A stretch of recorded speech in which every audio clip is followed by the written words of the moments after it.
আবু বকর রাদিয়াল্লাহু আনহু তিনি ইসলামের প্রথম খলিফা এবং মহানবী হযরত মুহাম্মদ সাল্লাল্লাহু আলাইহি ওয়াসাল্লাম এর অন্যতম ঘনিষ্ঠ সাহাবী ছিলেন। তার পুরো নাম আবু বকর আস-সিদ্দিক রাদিয়াল্লাহু আনহু। তিনি ইসলামের ইতিহাসে বিশেষভাবে পরিচিত তার অসাধারণ ঈমান, বিশ্বস্ততা ও নেতৃত্বের জন্য। আবু বকর রাদিয়াল্লাহু আনহু এর জন্ম 573 খ্রিস্টাব্দে। তিনি ইসলাম গ্রহণ করেন। ইসলামের প্রথম দিকের গ্রহণকারীদের মধ্যে তিনি অন্যতম।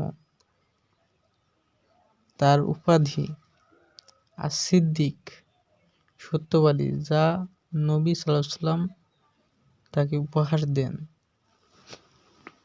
নবী সাল্লাল্লাহু আলাইহি ওয়াসাল্লাম এর সঙ্গে সম্পর্ক: তিনি রাসূল সাল্লাল্লাহু আলাইহি ওয়াসাল্লাম এর অন্যতম ঘনিষ্ঠ বন্ধু ও সঙ্গী ছিলেন এবং হিজরতের সময় গুহায় তার সঙ্গী ছিলেন।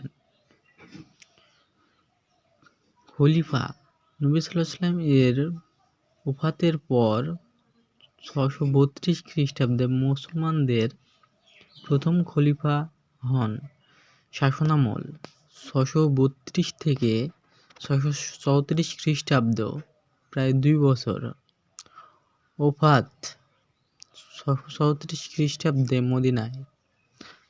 তার গুরুত্বপূর্ণ অবদান: তিনি ইসলামের সংরক্ষণ বলতে নবী সাল্লাল্লাহু আলাইহি ওয়াসাল্লাম এর ওফাতের পর ইসলামের স্থিতিশীলতা বজায় রাখার জন্য কঠোর পরিশ্রম করেন। বিদ্রোহ দমন: বিভিন্ন গোত্র যখন ইসলামে ত্যাগ করতে চেয়েছিল, তিনি রিদ্দা যুদ্ধের মাধ্যমে তাদের দমন করেন। কুরআন সংকলন: তার শাসনামলেই প্রথমবার কুরআনের আয়াতগুলো লিখিতভাবে সংরক্ষণ করা হয়। উম্মার ঐক্য: বিভিন্ন অঞ্চলের মুসলমানদের একত্রে রেখে খলিফার অধীনে ইসলামের প্রসার ঘটান। আবু বকর রাদিয়াল্লাহু আনহু এর জীবন ইসলামের জন্য আত্মত্যাগ, ন্যায়ের শাসন ও মহানবী সাল্লাল্লাহু আলাইহি ওয়াসাল্লাম এর প্রতি অকৃত্রিম ভালোবাসার অন্যতম উদাহরণ।